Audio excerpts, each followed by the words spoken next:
Law number 3, the natural tendency for customers is toward churn. What does that mean? You think about two rowboats on a pond. If you do nothing, rowboats aren't going to just stay together. They're just going to drift apart over time. And you can pick any favorite relationship analogy for the same thing. And so it's easy for the client to lose sight of all the things you can do. Therefore, you naturally drift apart. And literally, if you do nothing, they will absolutely churn over time.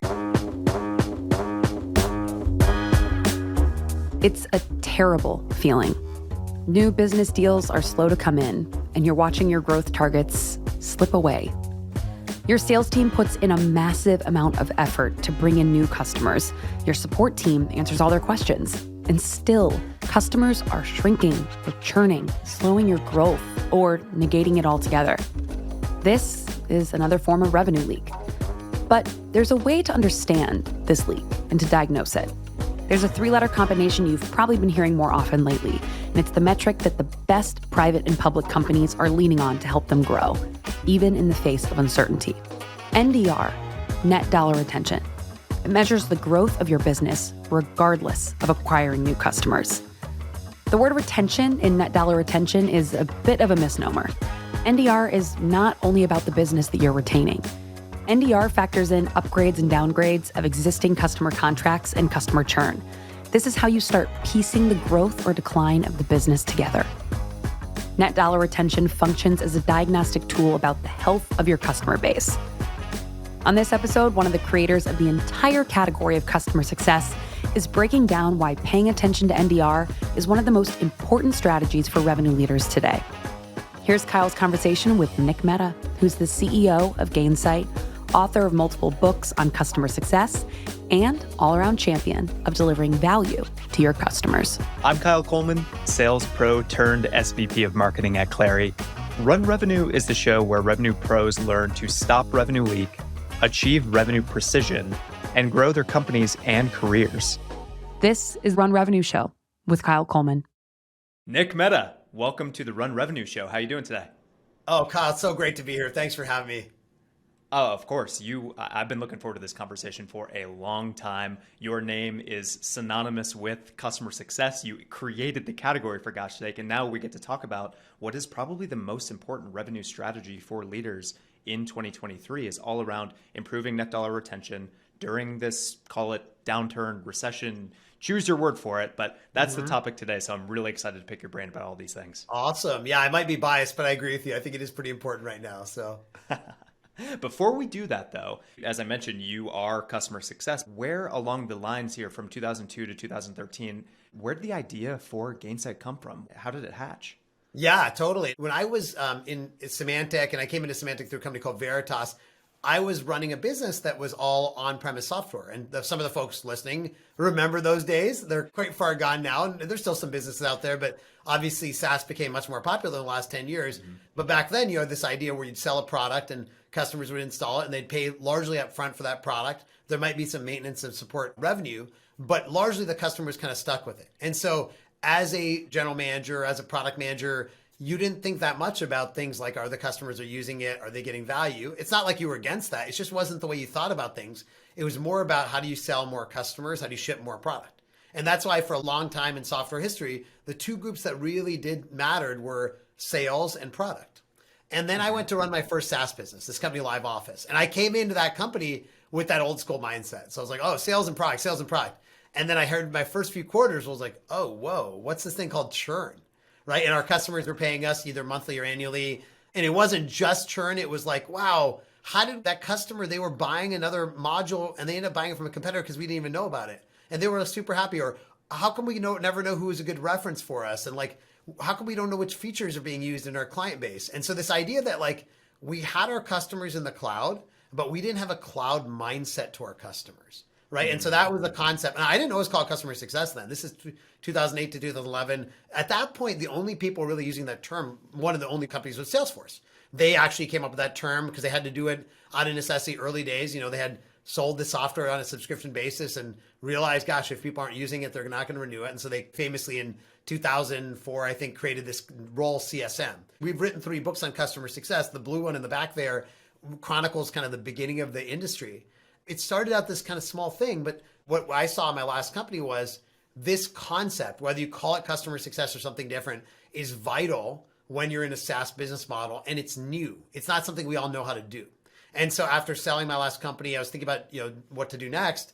And I had this idea for doing something around, churn, retention, customer success. And as luck had it, I had a friend who was at Battery Ventures, and he introduced me to two guys who not only had a similar idea, but they'd already had like a beta product. So they were a little bit further ahead. And so we teamed up in 2013 and basically launched Gainsight in early 2013.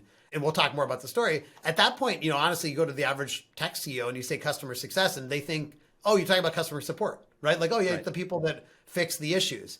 And now I think, any self-respecting CEO in tech at least has some idea what that is, why it matters. They may not be perfect at it. They may still be working on how to get it right, but everyone understands the importance of retention, expansion, and customer success. So many things to unpack there. Yeah. I'm really curious to hear you draw the distinction between customer support and customer success. Totally. It's not just a difference in language, it's a difference in thinking. And I'm very curious to hear you unpack it. Yeah. So in the old world of on-premise software, the basic thing was, your job after the sale was pick up the phone when people called you, right? And actually, remember, literally, it'd be like, what's the hold time on the phone, right? Kind of like when you call Comcast or whoever, United Airlines. What's the hold time? And that was like a big metric. Another one was like time to resolution. How long were you on the phone? How do you get the customer off the phone as quickly as possible? These are the classic measures of a contact center. Maybe you send a survey afterwards and you look at that score. But that was kind of what you'd call traditional customer support. And it's still super important. By the way, that's gotten much more advanced now. People do chat bots, all this AI. It's really great. But it fundamentally is the customer starting the process. The customer says, gosh, something isn't working. How do I get help? Or I don't know how to use this new feature, or I got an error. Now, if you think about it from a vendor perspective, if you just wait for the customer to call you and you're in a SaaS business model, you're going to have a lot of customers leave you. Because what's going to happen is they're going to buy Clary, Gainsight, or anything else. And, they'll set it up, and then there'll be a new person that comes in and they're not even thinking about it. Or maybe they're using it in a really basic way. And then there's another alternative that comes in that's cheaper. And so if you're not calling your customers, they're going to leave you. That's the bottom line long term. And if you're calling them, they're actually going to potentially expand with you. And so customer success, the simplest phrasing, which is so cliched, but so true, is it's reactive to proactive. Customer Right. support's reactive. Success is proactive. Now, that's not totally true. Like, of course, support can be a little more proactive, and sometimes customer success people are reactive. But the spirit of it is the customer success job is about being proactive. Now, on top of that, customer support tends to be more about the product and like basically the issue, right? The Sure. case, the problem. Customer success in its best form is about the outcome. What's the customer trying to achieve? We're super happy Clary customers for a very long time, and we constantly have all these outcomes we're trying to drive, right? Like 1 year it might be better alignment between sales and marketing, and 1 year it might be better forecasting of our sales or understanding the impact of the economy, right? And your CSM team is awesome at not just showing us new features of Clary, but helping us get to like, how do we solve our problems and our business problems using Clary, right? And so I think that's the vision of what customer success is trying to be, is reactive to proactive and for kind of break fix to outcome solution. I love that. And I'll add another to layer on Yeah. here, which is from a more tactical orientation toward a more strategic Totally. orientation. And it's the time frame as well that CSMs are thinking about is not just success in the here and No. now. It's not just immediate success. It's long term. There's a value journey to take customers on, and you need to show them that there's going to be this build of value incrementally realized over the life cycle of your relationship. That's a great point. One thing, Kyle, I think people miss too is it's forever. You're never done, And so with customer support, there's some element when the case is closed, you're done. Now, there'll be another case at some point, but till that point, for that customer, you're done.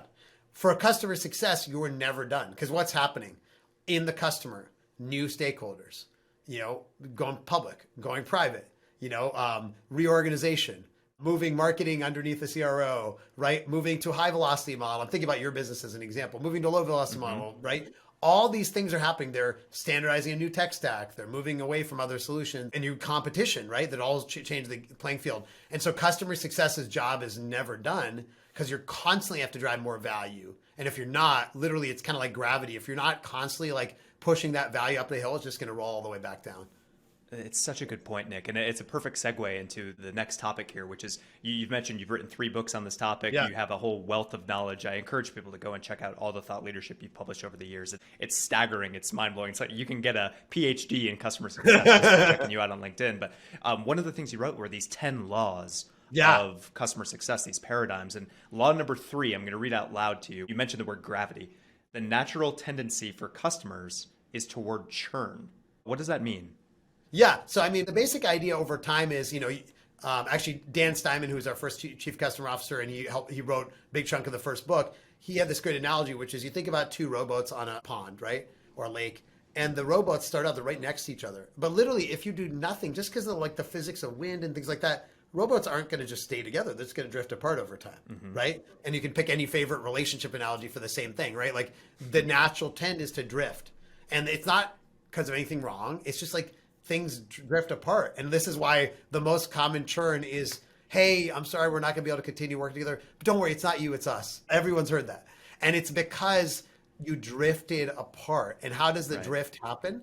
Because things change. And it's what I was alluding to before. There's a new leader, and a new leader has a new strategy. Maybe the new leader doesn't fully understand the value of technology. Maybe the new leader thinks that they can do it with big company X, Y, or Z. The company goes through reorg and says, you know what, we're not as focused on this area anymore. They don't realize you can use your solution in other parts of the business. You can use Clary for like a lot of your revenue lifecycle, not just maybe what people think of as sales forecasting is like the canonical starting point. There's a lot more Clary can do. And so it's easy for the client to lose sight of all the things you can do. And so therefore you naturally drift apart. And literally, if you do nothing, they will absolutely churn over time. The other thing that happens is the market is efficient. So even if you're delivering good value, there's another company out there trying to do the basics of what you do. And they're doing it for 20% less, or they're offering it as part of their suite or whatever, right? And so everyone is coming for you all the time. And if you're not on it, you're absolutely going to drift away from your customer. It's such a good point, Nick. And I'm curious to hear, we talked a little bit very briefly about that customer value journey and kind of the vision, the longer term vision that you can take people on. Do you have any thoughts or best practices around architecting that vision, showing people the full value without intimidating them and saying, hey, this is going to be a boatload of work for you? No, this is going to be the value that we deliver over time. How do you think about finding that right balance? Yeah, this is one of the hottest topics right now is how do you truly like turn value from a buzzword into reality? And when I say value, by the way, sometimes people use the term outcomes or value, and there's some subtle differences, but broadly it's about how do you help the client achieve what they're looking to achieve. And so I think there's a few steps or key components to actually making that real in your company versus just a platitude you talk about at your sales kickoff or RKO or whatever, right? One of them is actually really agreeing as a company on what value is. And that's actually interesting. Like we think of that as like a value framework or value taxonomy. And it's basically saying, okay, what are the reasons people buy Gainsight or buy Clary? And I'll give an example with Gainsight. And starting out in like that language should be common in marketing, on a website, in sales, and in customer success implementation. We should all be using the same language. So that's step one, is like, what's the language of value? Step two then is, okay, I want to actually define how that value is translated into the processes and features that are implemented in the product, right? So great. I want to achieve this kind of value. How am I doing that in Gainsight or Clary? I'll talk about an example in a second. Okay, step three then is, okay, now I've got this value like nomenclature. I've got like the framework of how to turn the value into like how you implement it in the software, right? With it. Step three is then, okay, orchestrate it in your business processes. So in your CRM, when you're entering new orders, like your new opportunities, like what are the client's desired goals? You know, in Gainsight, if you're using that, there's something called a success plan where you can then say those goals and what are we doing to map to them, and then showing the ROI they've delivered. So there's a lot you can do to like operationalize it. Clary, you could show then what's the ROI that's been delivered is one of the fields in your forecast view. Have we delivered enough value to be able to get this expansion? So a lot of cool things you can do to operationalize it. And then the last one is about being brave. How do we train our team to be prescriptive to the client and say, this is our best practice? You know, we're not gonna do it all overnight. But our best practice is this is the kind of journey we're going to go on. We're going to help you crawl, walk, run. We're going to do a maturity assessment to see where to start. But we're not going to just ask you what you want to do, because our job is to help you know what we recommend you do. And that's the biggest thing is like as a vendor, you know the best way. Like Clary knows the best way to do a sales forecast, right? After many, many years, you really do. That's right. Maybe not for every single company, but for 95% of Gainsight knows the best way to run a CS team for 95% of the companies. So at Gainsight, just to make this very tangible, so let me play out those four things in our business, right? So The value drivers, we created this framework we call O2, operationalizing outcomes. And it basically, it's all about how do we turn outcomes into reality in our business. And it starts out with the 6 value drivers for Gainsight. So since we're in the customer success world, it's like, reduce churn, drive expansion, make your team more efficient, improve customer experience, drive adoption, and create cross-functional visibility. So those are your 6 value drivers. Great. Those are good. And kind of you think your first slide in a sales deck or something like that, right? And then we've got a financial calculator to measure, okay, what's the ROI if you get those? Then we got a maturity model to assess where are you today on those. And actually we'll send that survey to multiple people in the company. So it's cool. You'll get to see like, what does the CS leader think versus the CEO versus the CFO. It's actually quite interesting. Then we've got the methodology. This is the real kind of details of taking those value drivers and turn them into a process recommendation. So how do you actually implement that in Gainsight? But not just what features, but like, for example, how do you run a risk review meeting? How do you run an EBR? How do you do a handoff from onboarding to customer success? So we have literally content on all of that in super detail. And then how do you do that in Gainsight?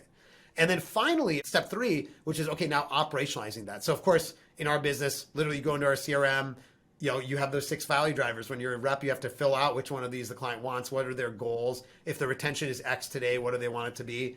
It automatically creates what's called a success plan in Gainsight, literally fully automated once they close the deal. That then gets automatically used in a quarterly business review with the client. We show them the goals. And then the bottom of that was, okay, now how do we make our team confident and brave, prescriptive, to tell the client, look, yeah, you can use Gainsight any way you want, but our clients tend to have one of these or more of these 6 goals. They tend to use these processes, and clients love it. Nobody wants to reinvent the wheel. I think that process, which is a lot of work, I think it's one of the highest values things you can do as a company to get everyone aligned around the customer.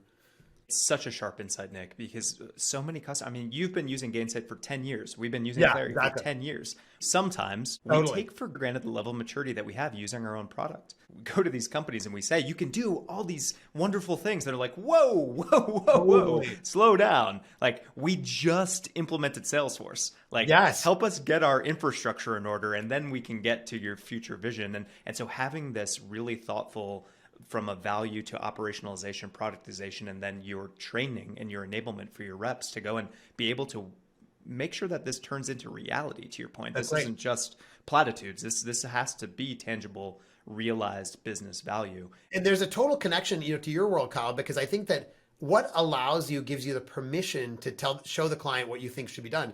It's having the credibility. Right. And so that's why actually a big part of this, also the thought leadership. So one of the reasons we take a lot of our best practice, we just put it out there for free. And I think Clarity does a lot of that too, is we want to help the world, but also it makes people think, wow, these folks probably know a decent amount about customer success, or at least they seem pretty excited about it. Right. And so we should probably learn from them. And I remember early on you're talking to your CEO, Andy, and being on a call and be like, hey, Andy, what are your best practice on X? And he's like, let me just show you how I do it. And he screen shared Clarity, right? And that's awesome. That's exactly what I wanted to do. And I've done things with CEOs where I'm like, let me just show you my instance of Gainsight. Let me just make a Loom video and send it to you of how I use it, right? And I think that's something, if you're early stage, the question is, how do you get the credibility, the content, the logos to earn the right to do that? And then later stage, you've earned the right. Just go get the confidence and do some of the process work and go make that happen. And I think a mistake that a lot of companies make, Nick, is they'll say, well, yeah, of course, Nick Mehta can go and talk to a CEO about this because he's Nick Mehta and he's got the gravitas, he has the thought leadership and all this. But a rep can't do that. A 28-year-old rep who's just starting in this customer success universe, they can't do that. Tell them they're wrong for me, Nick, so I don't have to. They're wrong, but you can't just throw the rep at it and say, figure it out. And so that's the mistake even we made, or this is why building this framework was so helpful. We took those 6 value drivers and said, okay, well, how do you do these things in Gainsight? Now, what we did was we built literally a whole website where you can see all those best practice workflows. And then what we're doing now, which I think is really where you make it real, is we're making 2-minute videos for every process. And so a rep after a sales demo can be like, hey, you asked about sponsor turnover in your accounts. Here's our best practice on how to go do that, right? And so this is where marketing to me is so important. Our CMO is amazing, and she's really partnering to say, let's get this stuff out and really be really tangible. Because I think what we all know is the high level fluffy marketing is just not valuable anymore, right? Nobody wants to see the super high level generic marketing. They want real world stories, kind of like what you're doing right now. And they want to see real best practices. And I think that's why marketing has a big role in making this engine go. I couldn't agree more. We, as SaaS vendors in so many instances. We don't want to show the product too early. Yes. We want to keep it secret. We want it to be guided by our sales rep. It's like, no. Buyers expect to see the product. They expect to see how their problem is going to be solved to earn the conversation with your sales team. I love the way that you're thinking about flipping that on its head. This is actually a useful segue into one of the other laws in your 10 CS laws. Law number 6, a little bit different from anything we've talked about, which is you can no longer build loyalty through personal relationships. Well, it's funny you have a little side. If folks notice, Kyle must have got a hole-in-one at some point in golf. So golf is one of the great relationship sports and still a great sport. And obviously, if you get your customers on the golf course, that's awesome. I've done that. More power to you. But there's no way you can do it for all your customers, right? That used to be the way things were done, right? Golf and dinners and all that stuff. And now, customers don't always go to the office. It's hard to get them in person. And doesn't mean you shouldn't build relationships. You should totally build relationships and find ways to humanize the relationship. But the truth is that there's a lot of turnover in your customer. There's a lot of change. And if you are single threaded through that relationship, you're absolutely on the path to churn over time. Right. And so one of the mistakes people make is getting too comfortable with that relationship. You might have a big champion of that, a customer, but things change every year. They could be looking for a new job. The company could go through a different strategy. And so I think the biggest mistake is really thinking that relationship on its own is enough. You should have a relationship. What you should have is multiple relationships. You want breadth in the account, and you should have real outcomes and value being delivered and stickiness. So that's kind of like the foundation. And then the combination of all that, by the way, allows you to then expand in the customer. Because now you have the human relationship, you've got the outcomes. When we defined kind of customer success early on at Gainsight, we just put up a very simple equation to kind of make it easy to remember, which is customer success is about getting your customers to the outcomes they're looking for with great experiences. So CS equals CO plus CX. So the outcome is about what is the tangible value? Clary has helped us reduce our time to produce a sales forecast, or improved our forecast accuracy, or helped us grow our pipeline, right? That's an outcome. And then by the way, those outcomes are sometimes durable even if there's changes. And then separately, the experience, which is, our team loves working with Clary. And in fact, we've gone to some of their events and we love their thought leadership. And so you want to have both of those, the outcome and the experience. So well said. And it's not too surprising a paradigm shift. Of course, you need to have relationships, wide, deep, build those relationships. But just going out and having a beer with somebody does not mean you're going to get that renewal. You need to actually generate business value for them. Now, let's transition to the topic du jour of this podcast, which is all about net dollar retention. Low net dollar retention is probably the biggest area of revenue leak that companies are experiencing in this tough macro environment. So talk us through how companies can go about diagnosing where this is happening. Where are they leaking revenue on the customer side? How do you go about diagnosing that? Well, I love the way that you all talk about it as revenue leakage, because I think that's exactly the right metaphor, where it's not always as obvious if you're not looking carefully, right? So, when you think about net dollar retention, it's kind of a waterfall. So there's multiple pieces to it. I'll describe some of the common pieces. So one of the most obvious is obviously if you lose a customer altogether, that's called full logo churn, full churn. That's the most transparent. And obviously that's the most existential. You can't have that happen too often. And eventually you run out of customers to expand if you keep losing them on the bottom, right? And that's kind of maybe where customer success started, is how do you keep your customers and reduce churn? Obviously there's a whole podcast that could be done on that, on, making sure your customers are onboarded well and adopting and, managing the relationship. So we'll take that as a basic thing. Then the next level is, okay, in those customers, what am I doing to getting people to not contract in entitlements, right? So the they bought a certain number of seats, maybe they're not using them all. They're at the next renewal, we're not really using all the stuff we bought. We're not using all the modules we bought. And that actually is kind of a silent version of churn, right? Because it's not as obvious. You didn't lose the customer, but it's bringing your dollar base down. And so that dollar churn is what people call it, is a big thing. There's also in that same bucket of dollar churn, price compression. Right, especially in an environment like this where customers are like, this is fine, but I need to renew it 30% less. My CFO told me we need 30% off. And it's like, well, that's 30% churn right there, right? Just mathematically. So those are all kind of your takes, the downside. And then on the upside, obviously, you can kind of do the mirror image, which is you have price increases. You've got more entitlements of the things they've already bought, more users, et cetera. And then you've got kind of new products, new business units using this solution, right? And so you've got these kind of multiple levers that you can think about. Each of these levers, you can think about what's the strategy. But then let's say they want to talk about reducing downsell. Well, what's that? That's fundamentally about really looking at oversold customers? How are we getting deployment? How are we using maybe in-app marketing or tech touch or something to get customers to adopt some of the new stuff? How are we getting new stakeholders to start using it so we can get more of those seats deployed? Things like that. And really having a good plan to get there by the end of the contract so you don't end up with that downsell at the end. Price pressure. So how do you turn from a price decrease to a price increase? Well, part of that is really being able to show an economic case of value. Right. Every procurement person is going to come to you and say to you or your salesperson and say, well, we haven't really gotten value. And what if you can produce the reports? It's like, actually, like, here's the value. Here's some quotes from your team. And it's just a negotiation. It helps you a lot, right? Also, part of it's stickiness.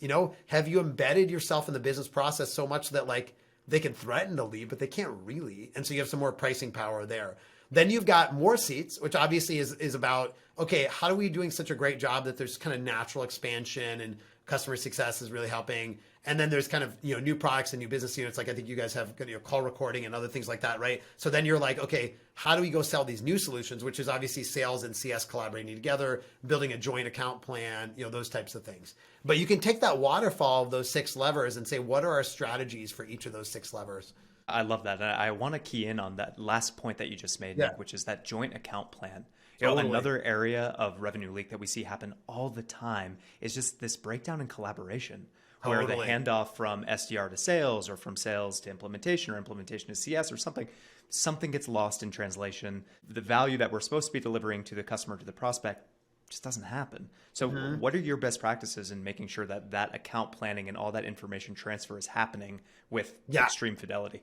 So I think one of the things to think about is there's a 2-sided plan you need to build. So on one side is an account plan. That's actually like, what's our plan to grow this customer? They're using products A, B, and C, want them to use D. They're using us in divisions A, B, and C, want them to use in division D, right? That's pretty straightforward. Obviously, a lot of different ways to do that. You can understand your stakeholders. But the other side, which is probably the newer frontier, is what we call the success plan. And that's basically, what are we doing to drive the client's goals? So again, go back to the outcomes we sold them, the value framework. What are we doing to drive those goals? And ideally, sales and CS are building those two together, because then you go into an executive business review and you're not starting with, hey, we'd love to talk about our account plan, because what customer cares about your account plan. But like, we want to talk about the success we've delivered. And by the way, the fact that customers getting these outcomes tend to actually also want these other solutions that we have, and we think they'd really fit. And it's a much more natural segue.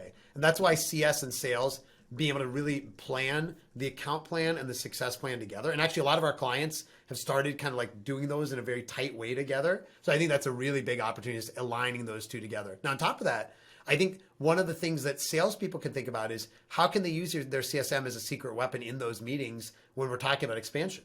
Because a CSM can talk about the value delivered to date in a level of tangibility that's just deeper than what a salesperson typically could do. Not because of anything wrong with the salesperson, just because they're not in all those meetings. So, you're doing a meeting about a new pitch, but you bring the CSM in there, and that CSM can talk about the value delivered. They can also talk about value delivered in other clients related to these solutions. And so how do you use the CSM as kind of a secret weapon in sales? I think that's a big, big opportunity. And that ties to the last thing, which is clearly creating a culture of collaboration. A lot of companies bring CSMs to, your President's Club, or obviously to your kickoff, when you close a deal, recognizing the CSM. And so making it feel like we truly are a revenue team. We're not just, a sales team and a CSM team, separately. Such a good point. And does everybody on your revenue team, do they all get the same shirt, Nick? Because if I saw a whole fleet of you guys walking down the street with that on, I would be like, wow, sign me up. We've given out so many shirts over the years. I'm pretty sure that that's true. Yeah. So I'm sure you have the same thing. Over 10 years, I've got the Museum of Gainsight apparel in my closet there. So love that. So on the product use and product usage sort of signal, a lot of people will say, oh, we're tracking monthly active users or daily active users. Like, our work here is done. Things look good. Green, nothing to see here. How do you double click, triple click into that usage metric to find something that's actually meaningful and something that's indicative of renewal or churn or downsell? Well, there's a few different things I think you can do. So number one is, you can go back to that outcomes and value framework. And now you've got your different value drivers. And you can say, what features correlate to those value drivers, right? So I'll give you a good example. One of our value drivers for using Gainsight is basically making your CS team more efficient, right? Pretty straightforward, right? Similar, I'm sure Clary has something similar for salespeople. And so we actually were able to correlate, the features people are using to make them more efficient, which in our case are things like the system will kind of write templated emails for you, or for the CSM, or it will help you do note taking, or in Zoom, you can take your notes there. All kind of integrate with call recording, all that kind of stuff. And so that's great. So same time. So now we actually are able to measure. So we literally know that the average Gainsight customer CSM saves 6 2/3 hours per person. Yeah, so like like what is that? A little less than 20%, 18%, something like that. And so that's a quantified outcome, And so that's the kind of thing where I think if you can tie the telemetry to the actual value delivery, that's one way to think about it. And so what I would think about for you is, what are your value drivers in your product if you're watching, and what are the features that kind of correlate to those, and then you can actually build like an approximate actual value delivery. Separately though, there's stickiness, and I think value and stickiness are just a little bit different from each other, right? There's some products where it's a little harder to measure the tangible business value, but it's just like you have to use it, right? And so there's certain features that over time you figure out, gosh, if customers are using these, they're just way stickier. And you can do like analysis of like, what's the NDR for customers that use a feature versus not. So in our case, there's a feature called Journey Orchestrator. And it's basically all about the digital part of CS. Like, how do you automate all the different steps and communications and in-app messages in one really nice behavior-based journey? So obviously big ROI, it saves you money because you don't have to hire as many people. So we found that the NDR of customers using that was like 30 points higher than the NDR of people that don't use it. And so obviously what do we want to do? Get people to use it, right? Now, easier said than done. Not always, you can't just like be like, hey, you have to use it because it'll improve our NDR. You got to convince them. What I'm saying, like there's certain features inside Clary or Gainsight or others that are those gold mines that drive stickiness, right? That people get a lot of value. So those are the two things I look at. How do features correlate to value? How do features correlate to stickiness? And then work backwards to what instrumentation. But honestly, like if you're in a world where you're like, oh, I don't have good instrumentation. I'm like, come on, it's 2023, people. Like literally there's like ChatGPT like can imitate like pretty much everything about humans, and we can't track how people are using our SaaS applications. We're losing the race to technology big time. So catch up. It's really well said. And I love that example that you gave there, Nick, because that's a level of detail that a lot of folks just can't or don't get into, which is how are folks actually using the product? And to your point, what is the tie to stickiness? Right. What is the tie to value? What is the tie to NDR? And then how do we go and press that advantage? Super, super sharp insight there. So let's talk a little bit about upsell. A lot of SaaS companies, their upsell comes through headcount growth. And in our year of the Lord 2023, headcount growth ain't happening. So any best practices for still finding ways to upsell throughout the tough macro? I don't think there's any magic answer, but there's two things I think that are important to look at. We've looked at a lot of data on headcount growth, particularly in tech, but more generally. It's not like all companies are shrinking or flat. It's actually much more like there's a tale of two cities. There's just some companies are growing, some that are not, a lot of different reasons why. So number one is figure out the customers that are growing. So you better have a really good like database, your kind of whatever your database is of your customers. And, as an example in our world, we religiously look at like, what's the growth of their CSM team? Right. And that's a really good way to prioritize. Oh gosh, these customers are likely to grow, and you can put more sales or account management resources, more CSM. So that's the first thing, is really get good at understanding who's going to grow. Number two is actually, I have three things. Number two is there's an opportunity to, then consolidate competitors in this environment, right? Like there's maybe your customer is using you in one business unit and another one, and this is the time to standardize. And it's a good segue to three, which is if you got multiple products in different categories, there's opportunity to do vendor consolidation where people are like, okay, well, I love using, Gainsight has 3 products now: the customer success, this product analytics product, and a community product. And we have a ton of people now using all 3 of those. And, they're all really good products on their own. They love that they work together, and also they like working with one vendor. And so I think that's a big opportunity now that's bigger than before, is vendor consolidation. Now, it doesn't help if you have one product. If you have one product, I'd say get some more products. But if you have like multiple products, you should be all over vendor consolidation right now. And by the way, if you're not, somebody else is coming for your customers. So no question. And thinking back to some of your earlier advice, if we can tie that consolidation to that value journey and say, you're already using Gainsight for this, this, and this. If you also use the Journey Orchestrator for this and that, then here is the impact that you're going to realize. Here are the outcomes that you realize. So all of this, Nick, is connected in a really useful and orchestrated way. It's really smart. Last question I have for you is a bit of a provocative one, and I think you're just the man to answer it, which is, what do leaders get wrong about net dollar retention? Yeah, so many things. All of us do, and we're learning, and everyone's working on it. Okay, so number one is, remember that net dollar retention overall is actually like the total number. A lot of it is about your business model, right? So when you see a company with 180% net dollar retention and you're 100, and don't be like, oh, we got to get to 180 or what's wrong with us. You got to compare yourself to companies with similar business models. So for example, application companies, which I think of Clary, Gainsight, others, tend to be, 110, 120, 130. 130 would be amazing. Infrastructure, consumption-based companies, yeah, you see 150, 160, 170, 180. So the pricing model and whether you're consumption-based or not, that's one big split. Second thing people get wrong is not also looking at gross revenue retention.